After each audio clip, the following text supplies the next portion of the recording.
tema de la migración, Carmen, todo el mundo tiende a, cuando hablamos de migración, como que todo el mundo evidentemente se enfoca en lo que está pasando en la frontera entre México y Estados Unidos, pero como nunca en la historia del continente americano, tenemos millones de migrantes, de refugiados, de personas internamente desplazadas en movimiento por todo el continente, y un poco lo que ya se veía venir, digamos, los Estados Unidos buscando generar, empezando con sus dos socios norteamericanos, el inicio de lo que creo que será una intentona por convocar a un acuerdo continental para mitigar los impactos económicos, humanos, sociales de estos flujos migratorios y de este enorme desplazamiento de personas por todo el continente.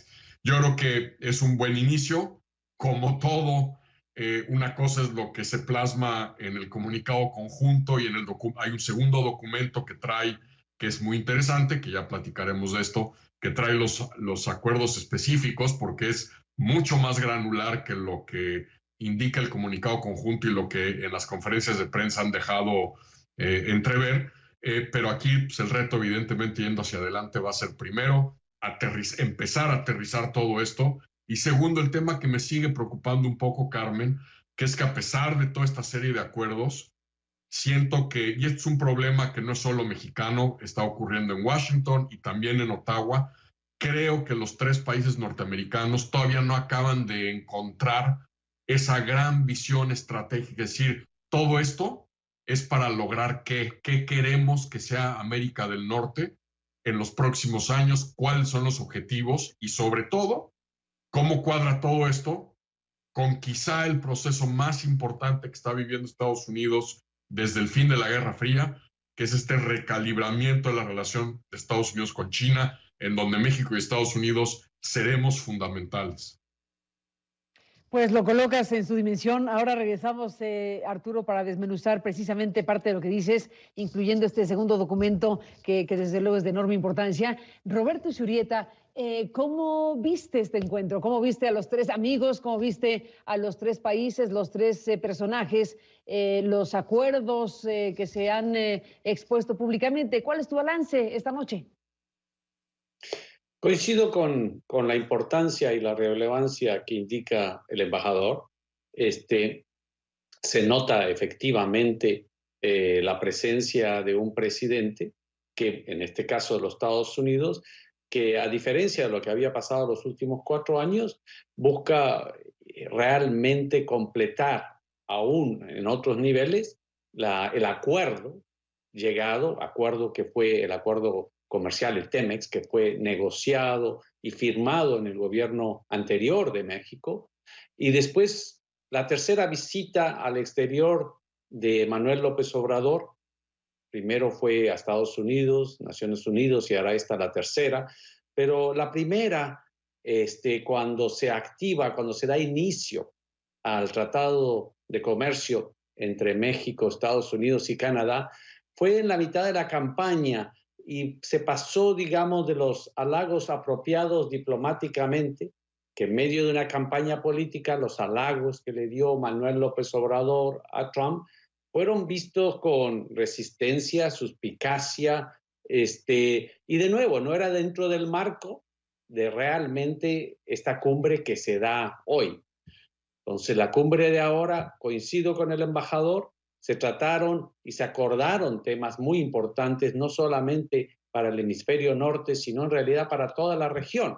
Y como decía el embajador, si es que nos ponemos a ver cuál es la visión para este acuerdo, para estas cumbres, cuál es la visión de América, de toda América del Norte, y sin lugar a dudas la visión que tenemos, todos creo que de unas economías mucho más integradas, pero no una política de sustitución de importaciones, que sabemos el fracaso que han tenido y que ahora que los Estados Unidos está viviendo como consecuencia de estos problemas de los suministros, de la cadena de suministros, una de las inflaciones más altas de los últimos años, sabemos muy bien que tener la visión de una sustitución de importaciones, que Trump no llegó a eso, pero sí el incrementarlos, o sea, subir los impuestos para que paguen los consumidores, porque no los pagaba en este caso China, no es una visión que creo que se comparte con los otros dos presidentes y las otras dos naciones. Pues Arturo Sarucán, Roberto Zurrieta, quedan muchos temas acá, pero me detengo en lo que decías hace un momento, Arturo, sobre este segundo documento, algo más amplio, más robusto, digámoslo así. ¿Qué es lo que se encuentra en este compromiso de los tres representantes de las tres naciones de América del Norte? Pues mira, trae el segundo documento, que es digamos, el complemento a la declaración, pues trae una serie de compromisos mucho más puntuales, muchos de los cuales no fueron subrayados en las conferencias de prensa que cada gobierno sostuvo después de la cumbre. Y de alguna manera, Carmen, es una especie de, a ver, desde que la cumbre norteamericana se crea en el 2005, a los canadienses había que llevarlos un poco como pataleando. No les gustaba la trilateralización de la relación en América del Norte porque sienten que les resta de la relación bilateral con Estados Unidos. Por el contrario, México siempre abonaba a la agenda trilateral porque por un lado le permitía hacer con Canadá frente común ante Estados Unidos, como lo estamos haciendo ahora en el tema, por ejemplo, de reglas de origen para el sector automotriz en el TEMEC o los incentivos que Biden quiere aplicar para automóviles eléctricos que puede violar disposiciones del TEMEC. Y entonces también era una manera que México, digamos, diluía la presión de Estados Unidos sobre nuestro país. Ahora la gran paradoja, Carmen, es que ha sido Biden el que creo que ha tomado la decisión en parte de reactivar esta cumbre bilateral para trilateralizar la relación con México, es decir, traer a Trudeau y junto con Canadá tratar de, si tú quieres, ponerle rieles o un corralito a una serie de políticas mexicanas que van a contrapelo de donde quieren ir Canadá y Estados Unidos. Y el tema más claro es el tema precisamente cambio climático, que si tú ves en el documento compromisos, pues hay toda una serie de temas que claramente pues van en sentido contrario al paradigma de energía del presidente López Obrador y el gobierno mexicano, es decir, temas de energías renovables que no son relevantes para el presidente, temas de secuestro de carbono, de metano, es decir,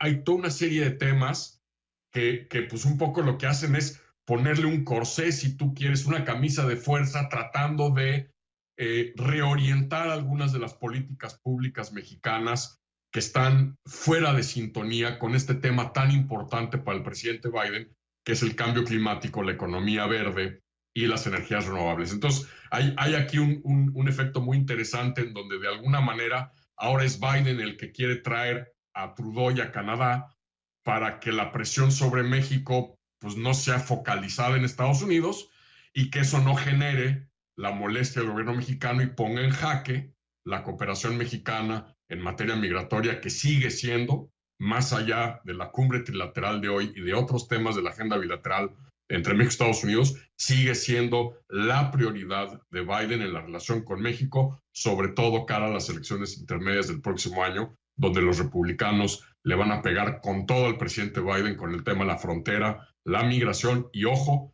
el tema del fentanilo, este dato que dio ayer el gobierno estadounidense, 100,000 estadounidenses muertos por sobredosis de fentanilo en los últimos 12 meses, augura un frente de presión a México, que es por donde entra buena parte del fentanilo proveniente de China por puertos mexicanos hacia territorio estadounidense. Entonces, digamos, evidentemente aquí Biden tratando de poner un poco de presión en temas fundamentales para su agenda, pero a la vez tratando de evitar que se ponga en jaque la voluntad de cooperación mexicana en materia de política migratoria.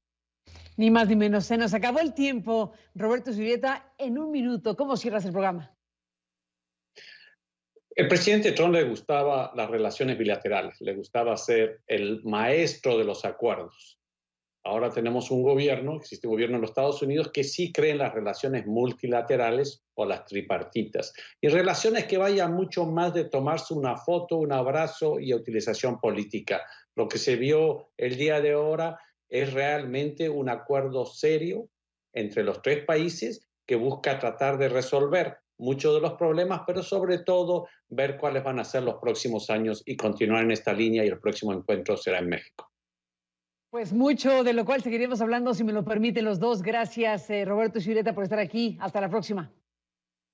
Muy buenas noches. Buenas noches. Gracias, Arturo Sarucán, por estar aquí. Hasta la próxima. Es un placer estar contigo, Carmen. Muchas gracias. Gracias, Arturo, Roberto, y a usted que nos permitió acompañarle. Pásela bien, buenas noches. Lo esperamos mañana y seguiremos hablando de esto, por supuesto. Hay mucha materia.